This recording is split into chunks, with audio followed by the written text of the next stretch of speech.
Hello students, welcome back to online classes of Semstar Global School. I am Fizza Akhtar and I am here to continue with the chapter Darwin Diaries. We started it 2 days before and today we have to complete it. This is the third part of the video and before proceeding ahead, let me give you a quick recap of what we have studied before and what was the background of the chapter. Let's begin. So what happened basically till now was Charles Darwin, along with his assistant James Kincaid and with his team of 15 members, they went to Galapagos Islands. First they landed on Chatham Island where he saw that the land was barren. It was full of stunted brushwood. It was jagged and buckled. But the other thing he noticed that the birds over there, they were unaccustomed to human company. Next they came across the sea-going iguana and it seems that it was very tame and it could be prodded and poked. Therefore, he concluded that European lizards fear man, whereas these sea-going iguanas, they have not developed such kind of behavior. I have just given a quick summary of what I have taught previously. Those who are joining for the first time, you are requested to go and watch the previous videos first and then come here. Let's begin. Some while later, we came across the land's biggest inhabitants, the huge Galapagos tortoises. We had been trudging through the weedy vegetation when we came across a kind of path between the cinders and the cacti. Turning up one of these paths, we finally met a pair of tortoises face to face. They must have been weighed at least 200 pounds each. These people are on Chatham Islands only, and the next thing they found there was these tortoises, huge Galapagos tortoises. And why they were huge? Because they weighted 200 pounds. Just imagine, 200 pounds is approximately 90 kgs. So they were just roaming around the island when between the cinders and the cacti, they found a pair of tortoises face to face. What are cinders? Let me tell you, cinders are rock fragments that turn into ashes because of volcanic eruption. So these tortoises were there and they were just lying down very calmly when these people went there. Next paragraph. As we approached, one was eating a cactus. The other gave a grumpy hiss and walked away. I tried riding its back, though the tortoise didn't seem at all concerned or even aware that I was perched on its shell. I was unable to balance and kept slipping off and landing with a thump. Midshipman King also had a go at riding the tortoise, but he ended up sprawled up in an inelegant heap just as I had. So as these people went near them, what they noticed was one tortoise was eating a cactus. I hope you people know what is a cactus. It is a plant. And the other tortoise, it gave a very grumpy hiss and it walked away. Grumpy means a kind of irritable hiss and it walked away. So this man, this James Kincaid, this boy, he tried to ride the back of the tortoise and he wanted to sit on that. And he actually did also. He sat at the back of the tortoise shell, but the tortoise was unaware. He was not at all concerned or he was not at all, worried that somebody is sitting on its back. But because the tortoise shell was slippery and it was smooth, this boy, he came slipping back towards the ground very often. And seeing James, Midshipman King also tried to sit at the back of the tortoise. Midshipman King, let me tell you, he's an officer in the Royal Navy. So he also wanted to sit at the back of the tortoise and he sat also. But again, because of the slippery and the smooth shell, he also came back towards the ground with a thump. Let's proceed to the next paragraph. It says, on Albemarle Island, we came across a second species of iguana. In contrast to its cousins on Chatham Island, this is a land-based reptile. If you remember, we had studied this before, that they had seen the sea-going iguana. That iguana was very tame, and Mr. Darwin, if you remember, he threw it also into the rock pool several times. But on this island, Albemarle Island, this is also a second species of iguana, but it is entirely different in a way that this iguana is land-based reptile, while the previous one was sea-going animal. Then it's written, it is just as unaccustomed to people as the sea-going iguanas on the Chatham Island. Mr. Darwin watched one of them burying itself in a burrow.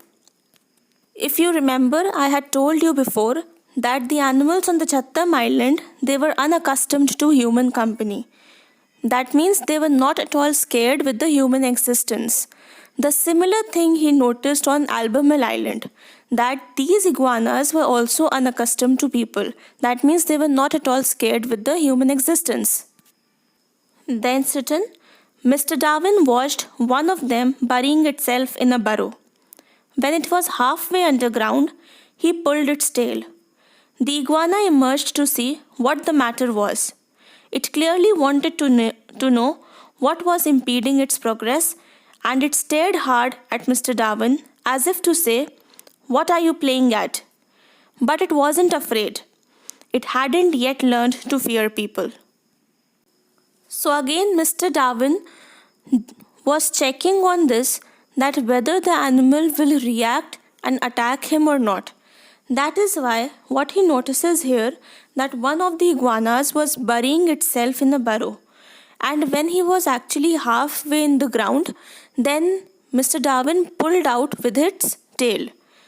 So again this animal didn't react, neither the animal attacked to Mr. Darwin. But this time what happened was, the animal just stared at Mr. Darwin, and it was like the iguana wanted to say, "Why are you blocking my way, or why are you doing this to me?" But yes, the animal wasn't afraid of Mr. Darwin, because if it was afraid, then either it might have ran away or it might have attacked Mr. Darwin. But here, neither of the things happened. The next paragraph says, James Island was the last island we visited. Mr. Darwin was particularly interested in the finches. Their habits were varied. Some of them lived on cacti and some on insects and leaves. Some stayed on the ground while others lived in the trees. Mr. Darwin had them all sketched.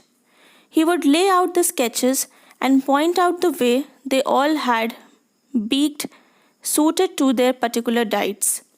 Some had long pointy beaks while others had shorter, heavier ones. He sat watching the wildlife and smiled. Okay, so James Island was the last island they visited, and Mr. Darwin was having a particular interest in finches. Finches are small birds with colorful beaks. So what happened was, these finches have different habits. Why? Because some lived on cactus while others lived on leaves and insects. This means that some finches eats cactus while others they just ate insects or leaves. Some finches lived on the ground while some finches lived in the trees. So Mr. Darwin had sketched all the finches, and what he showed to his team members that these finches have their beaks according to their diet. That means the kind of food they ate, according to their diet, they were having their beaks. Whether they were having pointy beaks or they were having short or long, but it was according to their particular diet. I hope this is clear to you.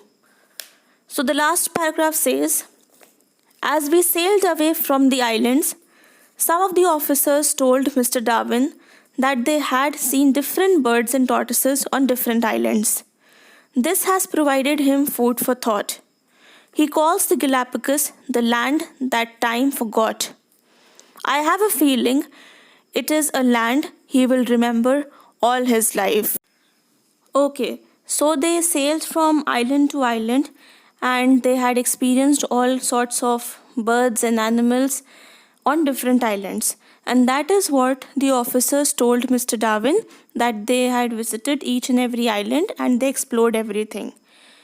So this provided Charles Darwin food for thought. Food for thought means that he wanted to think about on this matter very seriously, that he wanted to revisit these places once again or over and over again in order to explore more and study about it deeply. And that is why he calls these Galapagos Islands the land that time forgot. That means these were the land that people usually visits. Means these were the island that nobody wants to visit or they rarely visit this place. But Charles Darwin wanted to visit it again and again. That is why James said that he has a feeling that Charles Darwin is going to remember this place throughout his life. And he actually did, because he explored this place for quite a long period of time. So that was all about the chapter. I hope you have understood. If not, please go through it once again. See all the videos properly. Revise it so that when we'll do the question answers, you will have no problem and it would be easy for you to learn also. Till then, take care everybody and thank you.